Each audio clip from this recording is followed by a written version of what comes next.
The Silence of the Heart. Chapter 1: Integrity. Integrity is defined as the quality or state of being complete or undivided. While you aspire to have integrity, many of you do not feel either complete or undivided. You feel discouraged when you look within, and your search for happiness with others exacerbates your deepest wounds. There are no magical fixes for this condition. It is the raw material of life which has been given to you to transform. You must mold it and craft it into a work of art. It would be easy for the potter to reject the clay as inferior and unworthy of him, but were he to do so, his life would have no meaning. He is not defined by the clay, but by what he chooses to do with it. What do you choose to do with the hand you have been dealt? How can you work with the challenges of life to come to peace in your heart and in your relationships? The answer is a simple one, but it may not be the one you expect. The answer is that you don't have to do anything. Well, you ask, how does the clay get molded if I don't have to do anything? The clay gets molded by your willingness to stay with and in your process. In your struggle and in your surrender, the clay gets molded. The work of art is offered, torn apart and offered once again. At some point, you know it is finished and you can work on it no more. Then you walk away from it, and before you realize it, more clay is given into your hands. It has a different consistency, a different potential. It brings new challenges. Just being in your life is the molding process. Even when it seems that you are resisting or denying what is happening, the clay is still being worked. What about the criminal, you ask? Has he created a work of art with his life? Yes, he has. His life is the record of his journey through his fears, just as your life is your record. Each of you has told your story. If you look into his heart, you will see that his story is not that different from your own. There are no failures on this planet. Even the homeless, the prostitutes, the drug dealers are molding the clay that was given to them. Because you do not like a particular piece of artwork does not mean that it ceases to be a work of art. There are no boring stories out there. Each tale is a gem. Each sculptor has genius. Integrity is a universal gift. Everyone has it. It is part of the clay itself. Whatever you build with your life will stand up. It will be there for you to reflect on and for others to see. You may choose to leave it standing or to tear it down. That is your choice. Others may go and say unkind things. That is their choice. None of it means anything. There is no right and wrong in this process. If there were, those of you who are right would be wearing permanent halos. You cannot say that one person builds with his life is less valuable than what another builds. All you can say in truth is that you prefer what one person has built to one another has built. You have your preferences. Fortunately, God does not share them, not yours or anyone else's. God listens to everyone's story. His ear is to each person's heart. Nobody has pushed him away by making a mistake. All he ever wants to know is, did you learn from your mistake? Integrity is not something you have to earn. It is essential to who you are. There is no one here who does not have integrity, just as there is no one here who does not deserve love. Of course, there are plenty of people who don't think they have integrity, and they have the unfortunate habit of trying to find their wholeness by demanding the time, attention, or possessions of others. These people are not evil, they are just confused. They don't know that their life is a work of art. They don't know that they are master sculptors. They think that they got a lousy hand. One day they will realize that they got the perfect hand, and then they will start to work with it consciously and energetically. Until then, they are playing at being victims. They are playing at being broken, unhealed, unwhole. A black person confined to a wheelchair may not feel whole, but he has no less integrity than anyone else. He has not been given inferior clay. There are no accidents in this life. Nobody got anybody else's clay. You see, the problem is not existential. Integrity is there in each one of you. The problem is that you believe you are not whole. You believe that you need to be fixed or that you can fix someone else. You feel a false sense of responsibility for others, and you do not take enough responsibility for yourself. You are driven by desire, greed, guilt, and fear. You attack, defend, and then try to repair the damage. Of course, it doesn't work. In truth, nothing is broken and nothing needs to be fixed. If you could dwell in this awareness, all your wounds would heal by themselves. Miracles would happen because the ego structure blocking the miracle would dissolve. This human drama seems to be about abuse, but it is really about learning to take responsibility. All suffering is a temporary construction created for your learning, and all the tools that you need to end your suffering have been given into your hands. When you are not blaming each other for your problems, you are blaming God. You think it's His fault that you are unhappy. You don't like being put to the test. Neither did Job. It's not fun to have your magical beliefs smashed. But you need to realize that no magical incantation is going to open the door to the prison. It doesn't work that way. Freedom is much more simple and close at hand. Well, you say, if I only had a helicopter or a 747, I could get out of this hole. You don't realize how absurd that sounds. Forget about that 747, brother. You just use the ladder. That old cruddy thing, that can't possibly get me out of here. You know the dialogue. We've had this conversation before. Others keep pointing to the ladder, but you keep looking away. You have a certain attachment to being a victim. The problem is that the victim will never acknowledge the ladder. He will never admit that he has the tools he needs to extricate himself from his suffering. For as soon as he admits that he has these tools, he ceases to be a victim. Nobody feels sorry for him anymore. The game of being a handicapped creator comes to an end. So if you want to discover your integrity, you need to stop pretending to be a victim. You need to stop pretending that you weren't given the right tools. You need to take the clay and work with it. Anyone who does this stops complaining and gets on with his life. He learns to take care of himself and he gives others the space to take care of themselves. Indeed, he releases all sense of obligation to and from others so that he is free to follow the promptings of his mind and heart. For him there are no excuses, and so there is no need to procrastinate. Nothing stands between him and his joy. His life is his work of art, and he is busy about it, even as a bee is busy pollinating flowers. If you speak to him of sacrifice, he will laugh and say, "Work that is not joyful accomplishes nothing of value in the world." And of course, he will be right. One artist does not work for another unless he is learning something of value to his craft. When he stops learning, he moves to another teacher or begins working on his own. Nobody can keep him from his craft. No one can take him out of his life, for his life and his craft are one.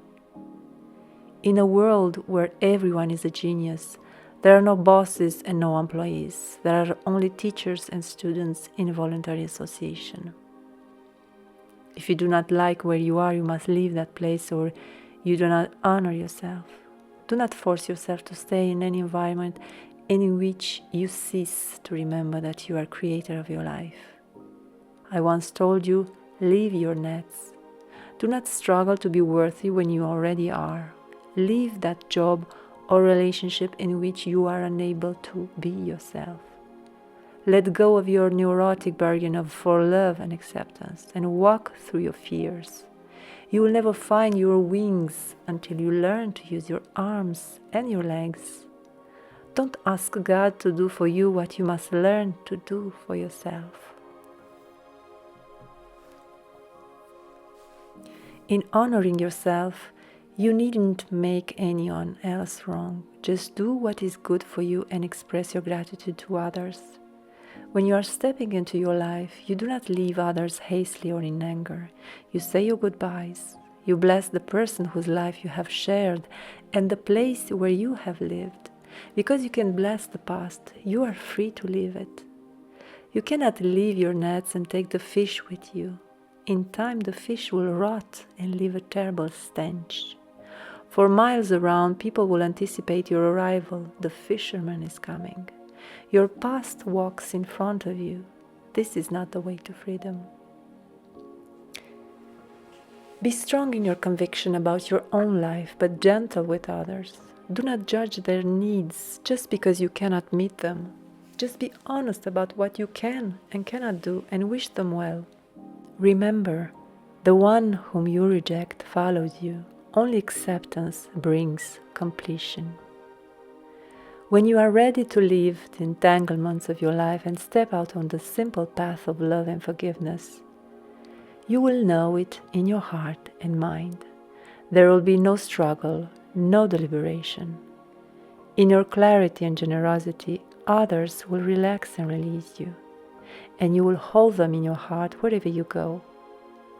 The only prisons in the world are the ones of your own making, and only one who is ignorant of his own genius could hold another hostage against his will. Remember, dear brother and sister, for every prison you create in your mind, there is a key that unlocks the door. If you can't erase the prison, at least claim the key to the door. You are not the victim of the world, but the one who holds the key to freedom. In your eyes is the spark of divine light that leads all being out of the darkness of fear and mistrust. And in your heart is the love that gives birth to all the myriad beings in the universe. Your essence is unbroken, whole, dynamic, and creative. It but awaits your trust.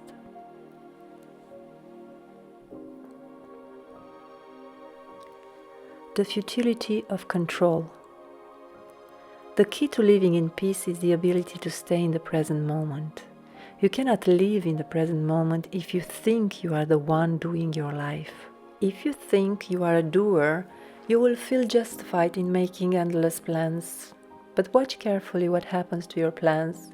See how they inevitably change, reverse themselves, or even dissolve into thin air as you begin to live out your experience. No matter how hard you try to pin your life down, there are inevitable surprises, and you should be grateful for them. Without these surprises, your existence would be one-dimensional, routine, and boring. Your ego is terrified of the unknown. No matter how terrible the known past is, the ego prefers it to the unknown present. All of its energy goes into trying to make the present into the past. It thinks that this creates safety, but in truth it creates continued terror and a constant aggravation of the wound. Eventually the pain is so intense that it must be dealt with. You see, everything, even your ego, conspires toward your awakening. So living the past over and over again creates the ultimate terror. Outwardly, life seems safe and predictable. Inwardly, the dynamite has been lit. You think you are the doer of your life and that you have created safety, when in fact your life is about to explode and you are about to realize that you have no conscious control over what happens. You believe that you are powerful, yet you demonstrate again and again your utter powerlessness. This is an interesting paradox, is it not? No matter how hard it tries, the ego cannot create safety. No matter how many times the ego tries to push you out of the present moment, it inevitably brings you into it full force, because the price of denial is pain. The more you seek to control life, the more life will give you the message that it cannot be controlled. And then you may try even harder to control. You see, it is a silly game. You cannot win the game, yet you can't stop playing it either. This is the one supreme addiction. It has many forms. When you begin to realize that you are not the doer, you drop the subconscious attachment to playing to lose. You cease to be the victim, and when you are no longer the victim, you don't attract the victimizer. The karmic contract is broken. The wheel of the past stops turning and you enter the unknown present with a new freedom. Now you can walk with confidence, putting one foot in front of the other. You can walk your unique path and discover the gifts that lie on the other side of your fear. 3 stages of consciousness. There are 3 stages in the development of human consciousness. The first stage is conscious knowledge. Driven by instinct and emotions, this is the state of ancient man. The second stage is conscious knowledge. It is characterized by the quest for knowledge and information. This is the state of the modern man. And the third stage is superconscious knowledge. It is the state of intuition, surrender, present moment awareness. This is the state of human consciousness now evolving. You are living at a time when stage 2 is coming to closure and stage 3 is being born. The entrance into stage 3 calls for a different way of living, individually and collectively. It calls for a repudiation of the controlling mind and an understanding of the utter futility of its creations. Living in fear, the ego mind seeks safety but never finds it, because it never investigates its own fear. It is unconsciously driven by it. It projects its fear on every person or situation it encounters. All relationship dramas stem from the mutual projection of fear. If you want to awaken, fear must be faced. It must be made conscious. Facing your fears brings the darkness to the light and ends the split between ego and spirit. The light that comes when darkness has been fully explored is not the same light that was there when darkness was pushed away. In stage 1, you reject darkness because you are afraid of it. In stage 2, you push it away by trying to explain it. And in stage 3, you embrace the darkness and integrate it. In stage 1, man is ignorant of God. The Old Testament is the teaching for stage 1 man. It says, do this or God will punish you. It is fear-based at the deepest emotional level. That is why God destroys whole cities in His wrath. The message to man is become aware of God outside of you. In stage 2, man is aware of God but still separates from Him. The New Testament is the teaching for stage 2 man. It says, God is not vengeful. He loves you and asks you to come and embrace His teaching. Your life will be happier if you make room for God in your life. Stage 2 teachings focus on what you will miss if you keep God out of your life. It is the teaching of persuasion, still based on fear and separation. My teaching was always a stage 3 teaching. I told you the kingdom of heaven is within, and you must find God in your own heart. However, when the stage 3 teaching is heard by stage 2 ears, the result is a stage 2 interpretation of that teaching. Now, this is changing. You are beginning to hear the teaching as it was originally intended. You are in communion with me and your daily lives. You are coming to the realization that a great deal of what you have been taught about me and my teachings is false and must be rejected. You know now that you must find me in your heart and in the uniqueness of your own experience. Grace and betrayal. You need to think about the next moment is an attachment to the past. It is keeping you in fear. Recognize this. Have no illusions about your plans. Yet also be compassionate with yourself. Your responsibility is to love and be gentle with yourself at all times. Don't beat yourself because you can't help making plans, but watch what happens. See if the external structure you create for your life continues to match the internal reality as it unfolds. See how you limit yourself by taking what is true in one moment and legislating the next with it.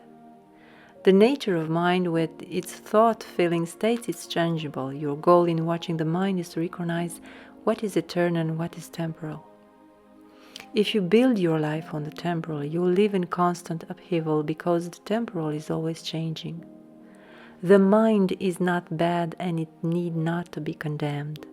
Be present without judgment to the ebb and flow of your thoughts and feelings. Only the attachment to mind states creates suffering, not the mind states themselves. Learn not to build upon shaky ground. Place your faith where it alone is safe, on the bedrock of your experience. Act from a place of peace, not one of desire. For desires come and go, but peace is eternal.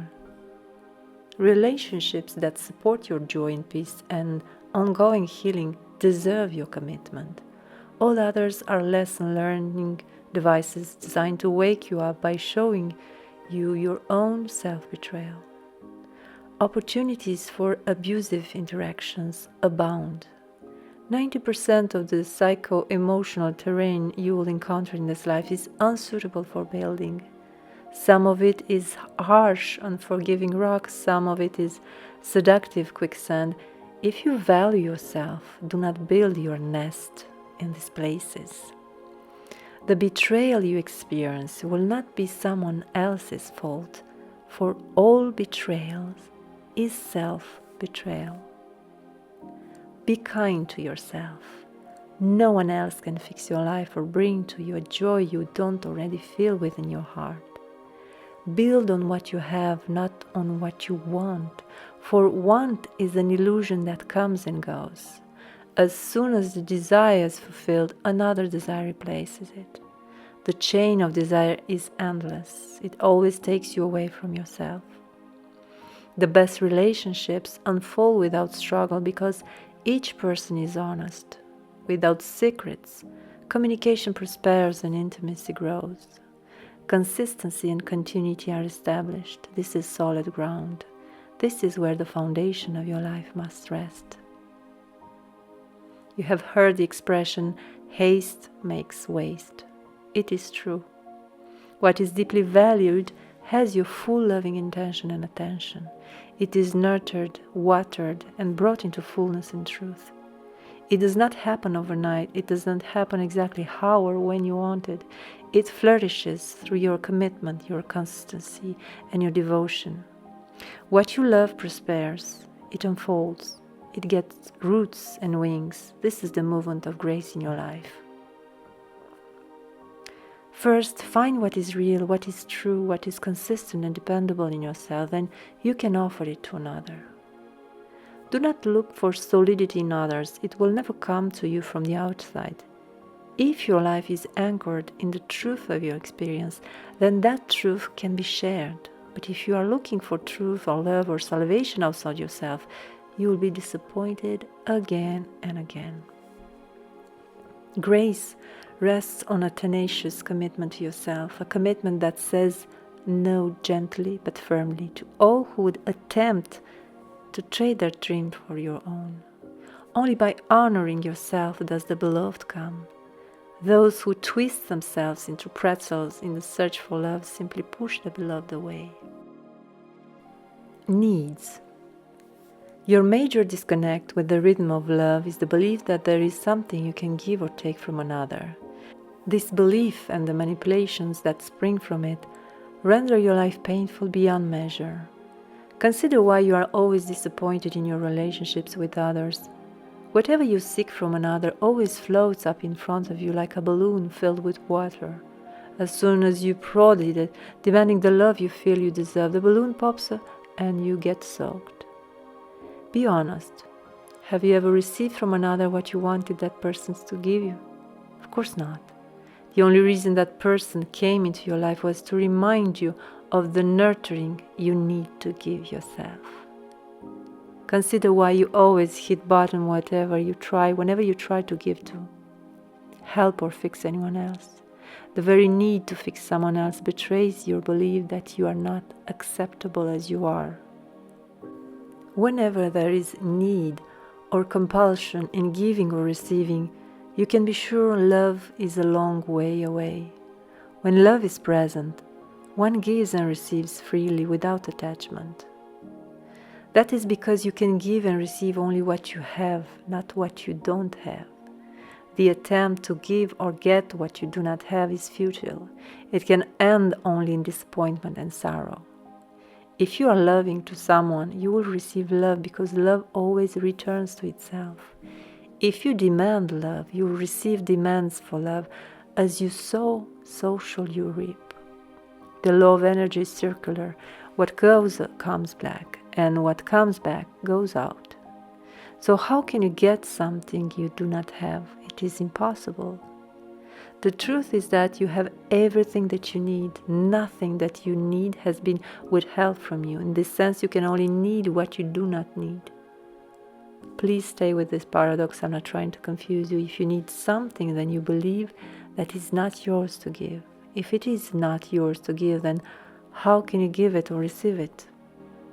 If, on the other hand, you know that it is yours to give, you will give and receive it readily, and in this case you will not need it. The perception of lack blocks abundance. In truth, lack is not real, but the belief in lack is real. If you wish to demonstrate abundance, question every need you have. As long as you need something, you cannot have it. As soon as you no longer need it, it appears in front of you. Nobody needs love. Nobody needs money. Nobody needs anything, but those who believe that they need seek without finding.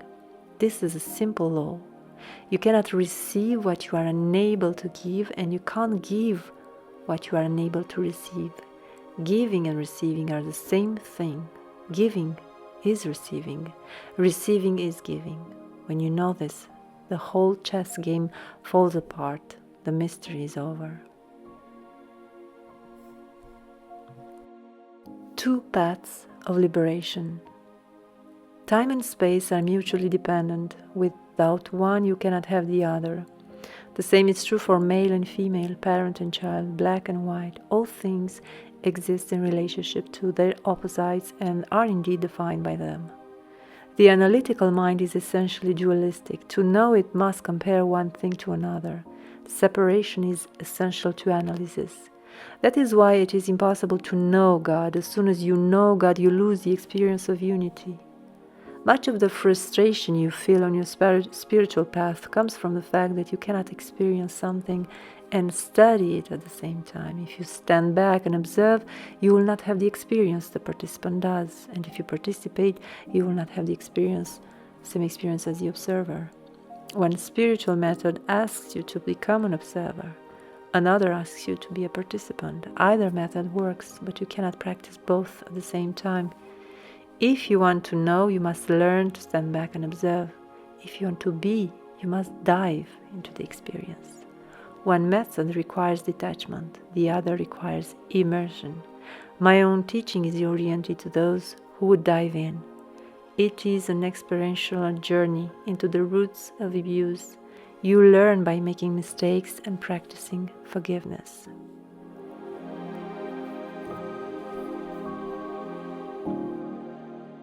Chapter 2: Right Relationship. There is only one way that you will find genuine fulfillment in your life, and that is to learn to love and accept yourself. With that as a foundation, relationships cease to be traumatic. Perhaps that is because one does not bring such intense expectations to them. When you know how to be with yourself, it is not so difficult to be with another. However, if your life is a flight from self, how can you expect any relationship to be grounded?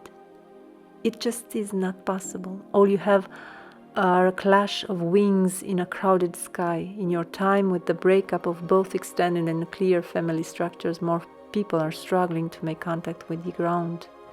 Existential rhythms of acceptance and love have been destroyed. Trust is barely alive in the hearts of the majority of people. This happens whenever the old dies and the new is born. It is a time of trauma and transition. Recognize this. Do not seek outside yourself for happiness in a time of great trauma. What you catch in the net of your seeking will be more than you bargained for. Your own pain is enough to work on. Don't exacerbate it by taking on another's suffering. If you want to dance with another, root yourself first. Learn to hear your own guidance. Dialogue with the heart child and the divine host within. Practice forgiveness and compassion for yourself. Be with your experience and learn from it. Stay in the rhythm of your life. Be open to others, but do not go out of your way to find them. Those who know how to dance will meet you halfway. It will not be a struggle. This is how it should be. If you are at peace with your partner, you are in the right relationship.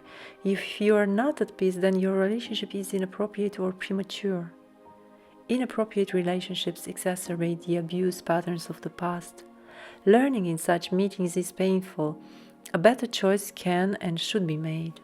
But in order to make that better choice, one must be able to ask unabashedly for what one wants.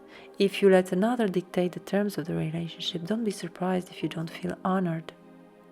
You know what feels good to you and what does not. Say what you need, speak your truth, and be firm in your commitment to your own healing. Only through your commitment to honor yourself can you attract a partner willing to do the same. These are simple truths, but they are not practiced. Over and over again you compromise, play by other people's rules, and betray yourself. By now, you should be tired of repeating the lesson and exacerbating the wound. I will say this to you as clearly as I can. If you do not know how to take care of yourself, and if you are not willing to do so, nobody else will take care of you. Your lack of love and commitment to yourself attracts people with similar lessons into your vibrational field. Then you will simply mirror back to each other that lack of self-understanding and self-commitment. Commitment to another is impossible without commitment first to self. This is important. Those who try to act in a selfless way are putting the cart before the horse. Embrace the self first, and then you can go beyond it. What I am suggesting is not selfishness, it is the ultimate surrender to the divine within. The beloved comes into being with the commitment to self. She or he manifests outwardly as soon as that commitment is trustworthy. Then the outer commitment and the inner one go together. In worshipping the beloved, one worships the divine self that lives in many bodies. This is sacred relationship. Few meet the beloved in this life, for few have learned to honor themselves and heal from the inside out. However, you can be one of these few if you are willing to commit to your own healing. Make that commitment, and the beloved is put on notice. Take this simple vow. I pledge that I will no longer betray or violate myself in any relationship. I will communicate how I think and feel honestly, with compassion for the other, but without attachment to how he or she receives my communication.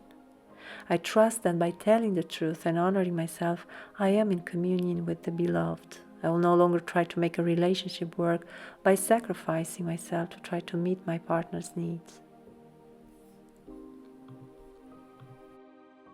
Undoing shame. Shame leads to an upside-down perception of the world. You believe that you are bad, damaged, or unworthy, and you project that belief onto all your brothers and sisters. Every time you make a judgment of another human being, you are reinforcing your own shame. Peace cannot come to the world until it comes into your own heart. And it cannot come into your heart as long as you see enemies or evil people outside of you.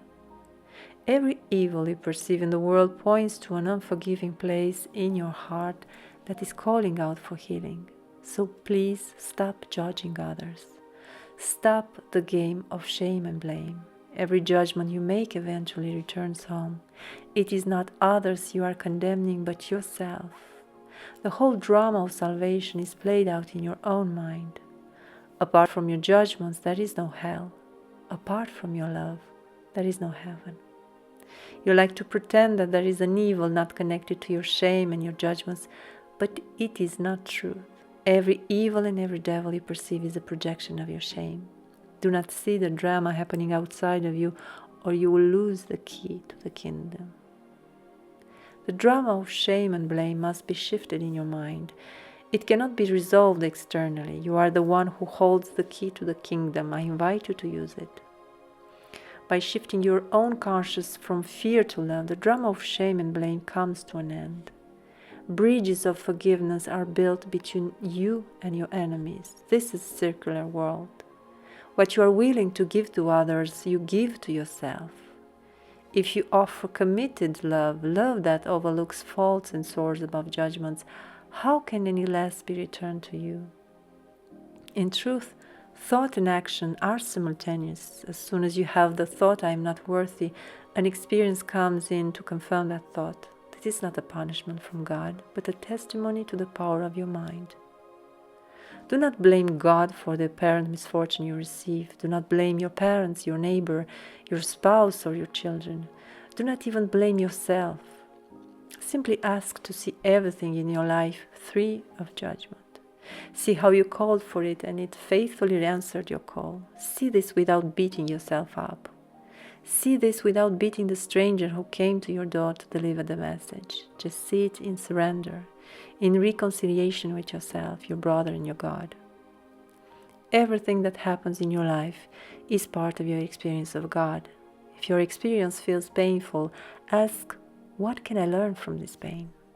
Do not ask the pain to go away. Do not reject the lesson, for every lesson turned away comes again in other guise. Ask instead, what would you have me learn here, Lord?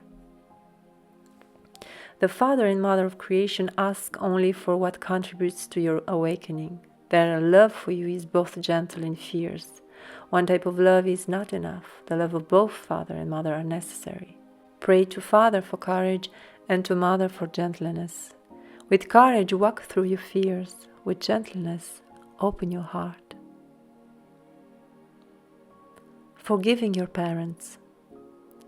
Your success in your career and intimate relationships depends to a large extent upon your willingness to heal with your parents and get on with your life. If you're still blaming your parents for the difficulties of your life, your connection to love and your own creative power will remain blocked. Is your problem with the male or female principle, with the father or the mother, or both? Problems with the male principle translated to inability to understand and fulfill one's creative life purpose. Problems with the female principle translated to inability to develop loving, intimate relationships. Generally, when there is a problem on one side of the equation, there is an overcompensation on the other. Balance can only be restored by honoring both parents and their contribution to your awakening, no matter how difficult that contribution seemed. Since our unconscious behavior is abusive and all humans are to some degree unconscious, there is no human being on the planet who has not abused others or been abused.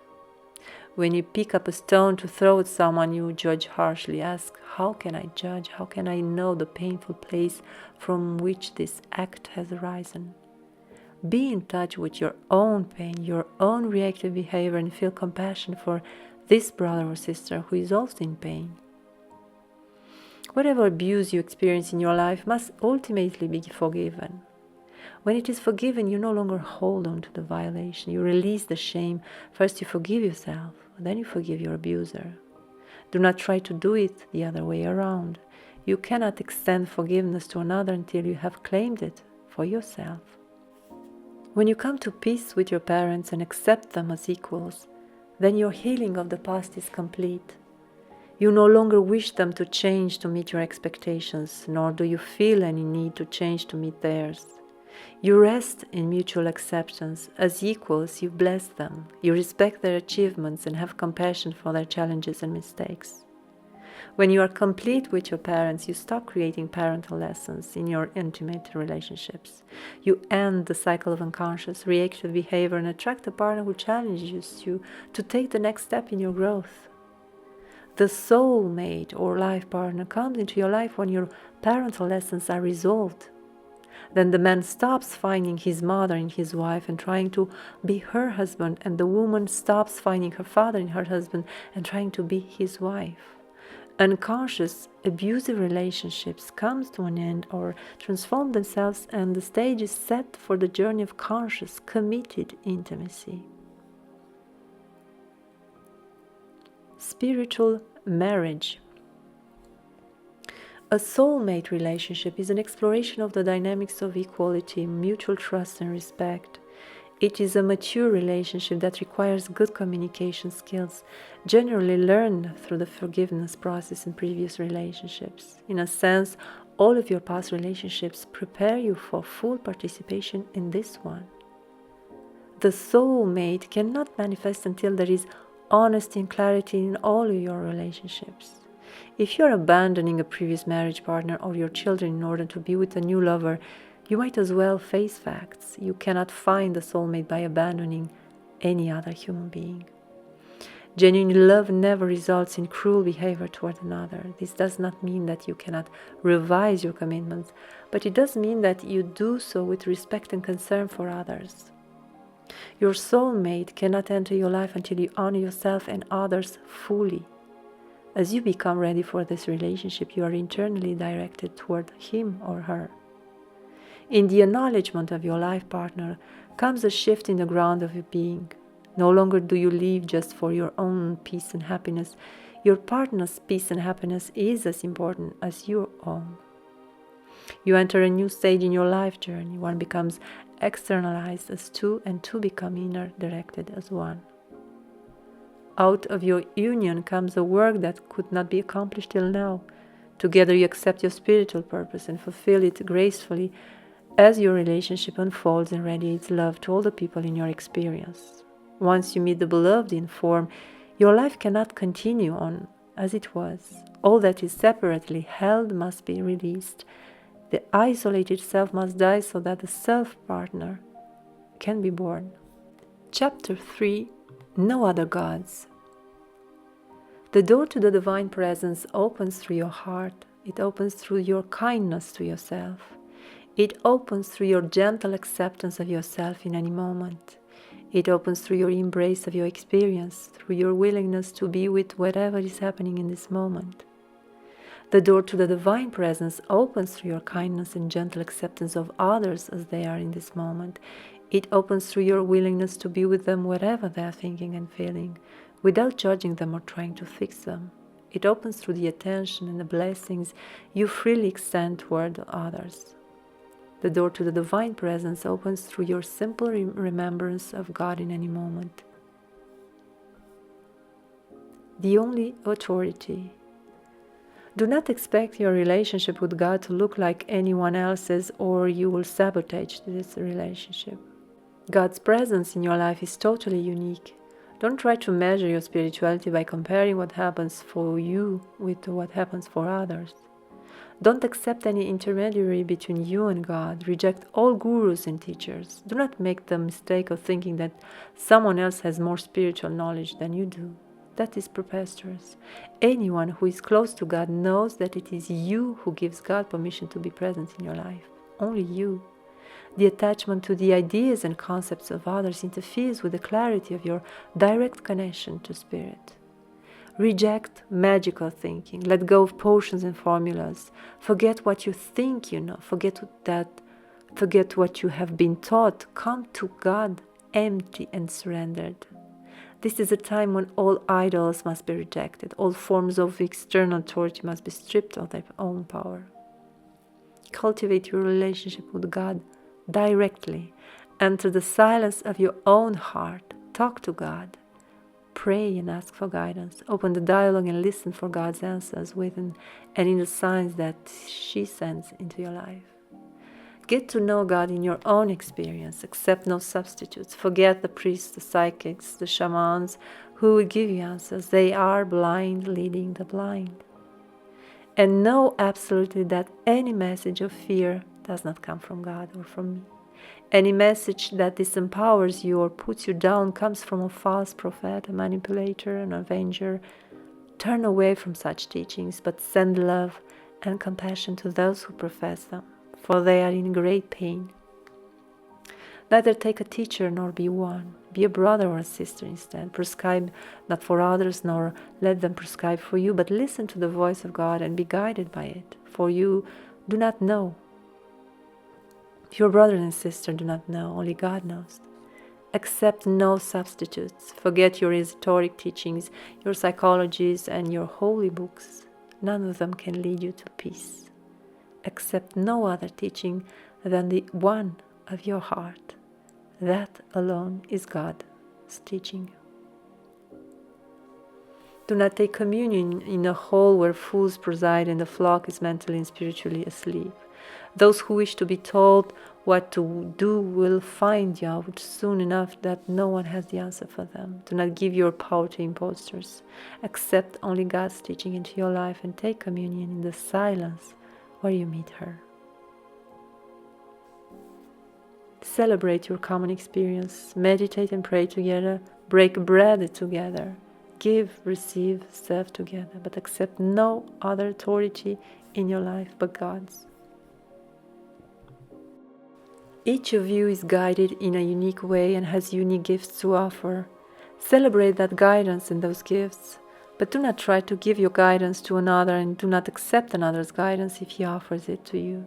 That is a false gift, for what works for one will not necessarily work for another. The only advice you can give to the seeker is this: seek for truth within your heart, for there alone can you find it. Share your experience, your story can inspire others, but the boundaries of such an offering are clear. It is your experience, not a prescription for others. Whatever truth someone else sees in it is the truth he is meant to receive. This, of course, will be different for each person. Ultimately, you are alone are responsible for the beliefs you accept. Someone can tell you terrible lies, but it will never be his responsibility that you believe them. So do not waste your time blaming the guru, the cult, or the church. Thank them instead.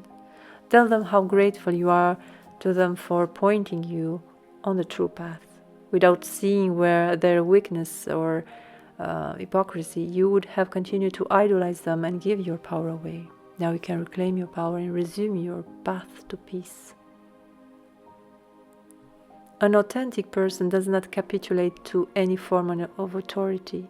He knows that people suffer when they give up their power to others.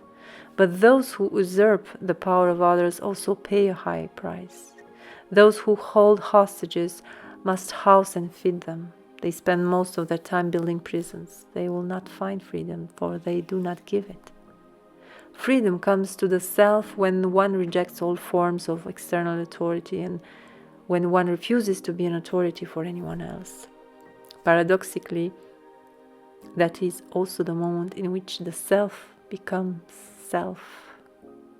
I urge you to claim what is yours, empower yourself, empower others. Be a brother, sister, friend, but accept no other teacher than the one who lives inside your heart. Chapter 4: Right Livelihood. The gifts you have been given in this life do not belong to you alone. They belong to everyone. Do not be selfish and withhold them. Do not imprison yourself in a lifestyle that holds your spirit hostage and provides no spontaneity or grace in your life. Risk being yourself fully. Let go of the expectations others have for you. Let go of all the shoulds and have-tos and consider what thoughts and actions bring you to the greatest joy. Live from the inside out, not from the outside in. To move towards your joy is not selfish. It is the magnanimous action you can perform that is because your gift is needed. The spirit of others cannot be lifted up unless you trust your gift and give it unconditionally to the world. Consider how empty life would be if others around you chose to abandon their gifts. All that you find wonderful in life, the music, the poetry, the films, the sports, the laughter, would vanish if others withheld their gifts from you. Do not withhold your gifts from others. Do not make the mistake of thinking that you have no gift to give. Everyone has a gift.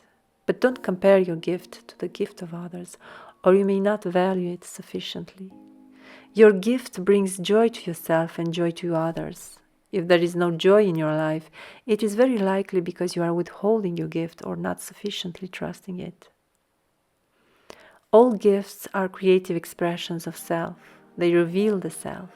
They break down the barriers of separation and allow others to know who you are.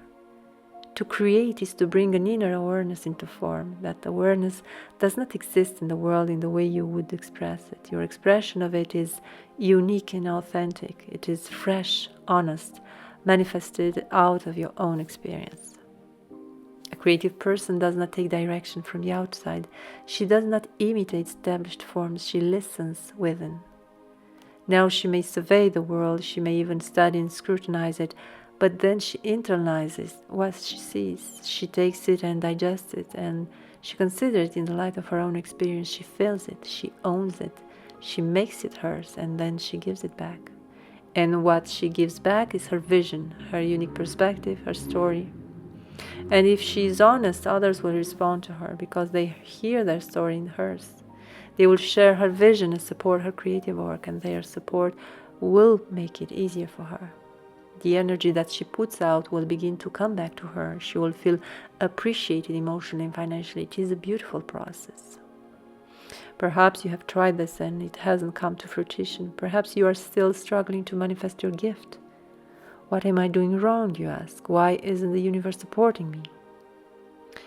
The answer is a simple one. Either what you are trying to manifest isn't your gift, or you don't believe in your gift sufficiently.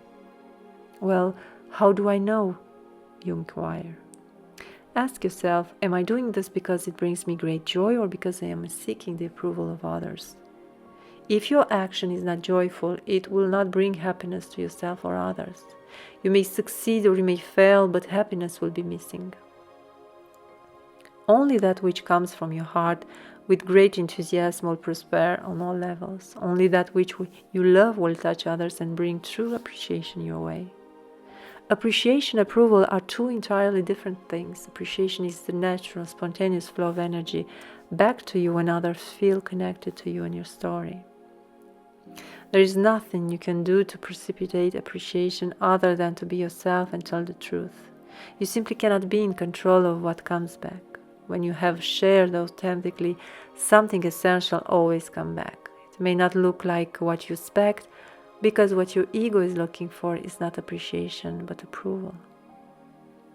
The search for approval is based on the consciousness that you are not enough. You want others to give you the love that feels missing in your life. This search is a futile one. If you feel empty and seek to be filled from the outside, others will experience your request for appreciation as an expectation or demand. Then they may feel manipulated and turn away from you, and then you will feel even more empty, rejected, or abused. Energy cannot return to you unless and until you put energy out.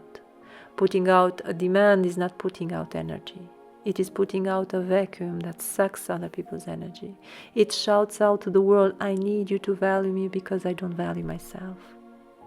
Unless and until you love and appreciate yourself, other people won't receive your gift, no matter how hard you try to give it to them. Putting out energy means taking yourself seriously, but not too seriously.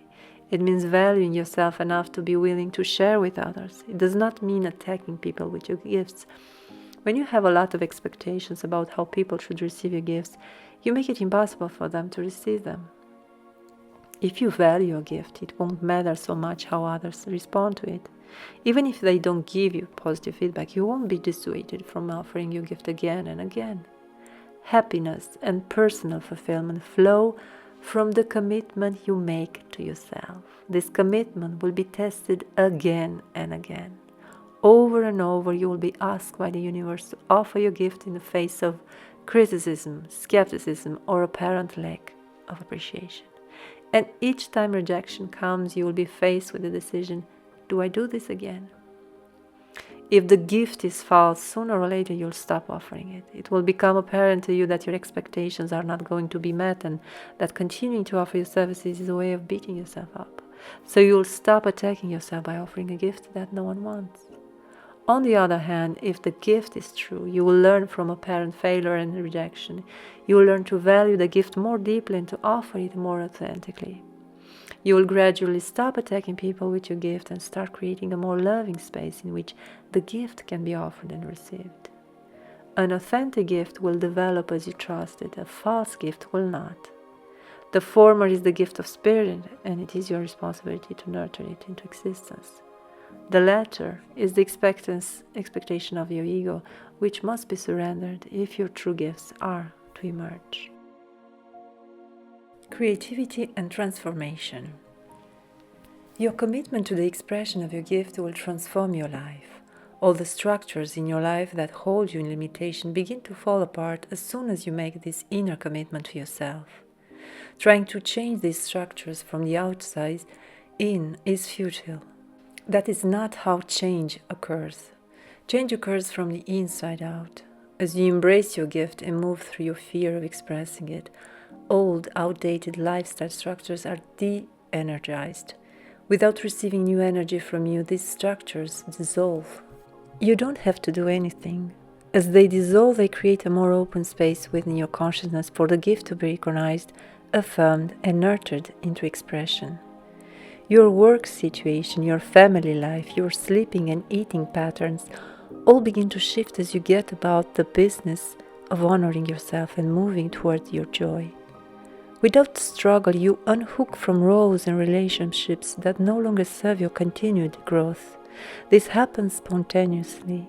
There is no forcing or violation involved. When faced with your uncompromising commitment to yourself, others either join you or move swiftly out of your way. Gray space is created by your ambivalence, your desire to have something and give it up at the same time. Move toward yeah or nay. Clarity emerges as the clouds of self-doubt and attachments are burned away by the commitment, radiant self. When one person moves toward individuation, it gives everyone permission to do the same. Dysfunctional family structures are dismantled and new structures that honor the individuals involved are put in their place. This is what commitment to self does. It destroys sloppiness, codependency, neurotic bargaining for love, boredom, apathy, and critical behavior. It frees each individual to be himself and find alignment with others in a more honest and authentic way. One person's fidelity to self and willingness to live her dream explodes the entire edifice of fear that surrounds her. It is that simple. And it all happens as gently as the first yes said in the silence of the heart. No one can be abandoned by your yes to yourself. If you think otherwise, you will build a prison of fear and guilt around you. Your yes to yourself and life purpose is also a yes to others who care about you. You cannot love another by abandoning yourself. Neurotic bargains for love in which boundaries are constantly compromised cannot stand in the light of self-affirmation. In setting yourself free, you call others to their freedom. Whether they answer the call or not is up to them. The call to self-actualization is not a call to abandon others. It is not a call to separate or avoid responsibility. The call to honor self is also a call to honor others. It comes to fruition only when the heart remains open. Sometimes, in order to be honest and authentic, you may have to act in a way that others cannot understand or support. That may be difficult for you, but you must learn to stand firm in your commitment to what is best for you. Please don't capitulate to those who would make you feel guilty for following your heart, but remain open to them. Love them, bless them, talk with them, and they will come to understand and respect your decision. Your commitment to other people must be an extension of your commitment to yourself, not at odds with it. How can you choose between your good and that of another? It is not possible. No one asks you to make such a choice. There is a choice that honors you and also honors others. Find that choice. Make that decision. Don't abandon yourself. Don't abandon others. Let the old form of your life go and allow the new form to emerge at its own pace. Go willingly into the open space of not knowing. Whenever you release the past, you must enter this space. Don't be afraid, don't be embarrassed. It is okay not to know, it is okay to let things evolve. Just be present and tell the truth, be patient. Growing is a process. Be gentle with yourself and others. The only work there is. Spiritual work involves expressing the self joyously and uplifting others. If your work is not joyous, if it doesn't express your talents and abilities, and if it doesn't uplift others, it is not spiritual work, it is the world's work. Many times I have asked you to be in the world, but not of it. What does this mean? It means that you can do the tasks that other men and women do, but you do them joyfully in the spirit of love. You give your labor as a gift. There is no sacrifice involved. If there is sacrifice involved, there will not be joy, and so there will be no gift. Do not work out of duty, even if you serve others. Do what you do joyfully, or do not do it. Do not do something you don't enjoy just to earn money, even if that money supports a family or people. They will not prosper through your sacrifice. Nothing prospers that does not come from love. There are hundreds, if not thousands, of ways in which you can cheat yourself and work out of sacrifice or duty. There are just as many ways in which you can cheat others and work out of impatience and greed. Be aware of the many subtle ways in which you can betray yourself or others. Do not settle for the rewards the world would give you. Material wealth, name and fame will not bring you happiness. Only work that is joyful will bring you happiness. Only work that is joyful will bring happiness to others. Do not think that happiness can come from sacrifice or struggle. The means must be consistent with the ends. The goal unfolds through the process itself. Be wary of work motivated by guilt or spiritual pride. Do not try to save yourself by helping others. Do not try to save others when it is you yourself who needs to be saved. First, put things right in your own heart and mind. Learn to forgive the past and honor yourself here and now. Learn to trust your gifts. When you are fully expressing who you are joyfully, your work will naturally extend to those who will benefit from it. Having found your life work, the greatest obstacle to its fulfillment lies in your attempt to direct it. You cannot make your spiritual work happen. If you try, you will fail. You will see the loftiest work be tainted by spiritual pride and undetermined by your ego expectation. You cannot do your spiritual work the same way you did your worldly work. The former requires surrender. The latter requires the illusion of control. As soon as you give up the need to control, any work can be spiritual. As soon as you try to take charge, the most spiritual projects begin to fall apart. What is spiritual is not what you do, but how you do it. What you do joyfully is spiritual work. What is worldly is not what you do, but how you do it. What you do out of duty, sacrifice, or the search for approval is worldly work. It is not the outer shell that matters, but inner motivation. The myth of material prosperity. Few people are genuinely committed to God's work. That is because the world does not support your journey to authenticity. The world supports only what it understands, and right now all it understands is duty and sacrifice. That will change in time, but don't expect it to happen soon. Don't go into your life work with the hope of worldly support and approval. Those who understand my teachings and try to live them are often treated with disdain by the world. Don't be surprised if this happens to you. It is not a sign of divine disapproval that other men and women feel envious of or threatened by you. If this happens, bear patiently and send love and acceptance to others. When they see that you have their highest good at heart, they will soften to you. If you are committed to the journey, your patience will be rewarded. But if you are seeking approval or recognition, you will not find it. Pay no mind to the religion of abundance. That is no more true or helpful than the religion of sacrifice. God does not necessarily reward spiritual work with material success. All rewards are spiritual. Happiness, joy, compassion, peace, sensitivity. These are the rewards for a life lived in integrity.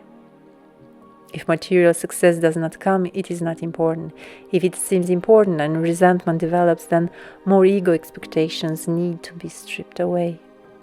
You must learn once for all to stop measuring spiritual riches with a worldly yardstick. If material success comes, it is often a test to see if you can transcend self-interest and greed. Material wealth, like all other gifts, is given that it may be shared with others. If you are holding on to wealth, you will not reap the reward of true prosperity, which is happiness and peace. Don't make the mistake of thinking that your life work must bring in a large paycheck or meet with worldly success. On the other hand, don't make the mistake of thinking that you must be poor to serve God. A rich person can serve God as well as one of humble means if he is willing to share his riches. It matters not how much you hold in your hands. What matters is whether or not your hands are extended outward to your brother All men and women are entrusted with a gift. It does not matter how one person's gift compares to that of another. What matters is that each person comes to embrace the gift he or she has been given. Chapter 5: Healing the Divided Self. Neither self-indulgence nor self-denial brings peace or happiness. Those who indulge themselves eventually see that their substance of choice is addictive and satisfies less and less. And those who deny themselves eventually find that they become brittle, rigid, without sensitive or compassion. They enable you to override their experience instead of being with it and feeling all the feelings you have about it. By detaching from the experience and not feeling the feelings, you create a dual consciousness. Part of the self becomes hidden, inaccessible, split off from the whole. For healing to resolve, the split-off aspects of self must eventually be retrieved along with their traumatic memories and integrated into conscious awareness. All fearful experiences cause some form of dissociation that disconnects the individual from his feelings. When parents, teachers, and other significant adults do not validate their experiences, children stuff their feelings and begin to develop a false, socially accepted persona which enables them to cope with the demands around them. This persona is a sham. It is constructed out of fear, covers over shame, and presents to the world a thin veneer of normalcy. All human beings have this false self, this thin veneer worn as a mask to protect themselves from perceived judgment and attack. All human beings have the shame of self-betrayal which they hide from even their closest family members and friends. Eventually, the thin shell of the false self begins to crack. The person may lose his job or his primary relationship, or someone close to him may die. He may get a serious physical illness, or his addictions may spiral out of control, landing him in a hospital or treatment center. Once the shell is cracked, the buried material can surface through the cracks. Since all experiences are recorded in the body, all repressed experiences of violation have the potential to manifest as physical or emotional illnesses. As such, illness is a wake-up call, a call to awareness and healing. As the psyche of the individual becomes more attuned to love, repressed memories are more likely to come up because the individual is ready to face them, feel the feelings, and integrate the experience. The flower of acceptance. Often, the most difficult and challenging circumstances foster the greatest spiritual growth. Sometimes only the most obvious self-betrayal creates the awareness in which the self will no longer be betrayed. In the end, you must stop judging your experience and comparing it to that of others. Your experience, with all of its ups and downs, is perfect for you. It brings the lessons you need to learn to move beyond fear and guilt. To live a surrendered life is to be present moment to moment with your experience and to accept it without judging it. Of course, at times you space out and disconnect emotionally, but you learn to be aware of this and gently bring yourself back. Bring yourself back is the essence of meditation. You become aware of your thoughts and see how they take you out of the silence. Waking up happens when you become aware that you are asleep. There is nothing special about it. You are awake right now, and then you forget and go to sleep. Pain, discomfort, and conflict wake you from your sleep. Stop resisting your greatest teachers. Thank them for coming. Thank them for bringing you back to the present moment. They have given you the most profound gift. In the present, you may just be. You needn't be there for someone else. Just be. No strings attached. No judgments. No rules. Just be. That is the flower of acceptance. Christ is a being, not a becoming.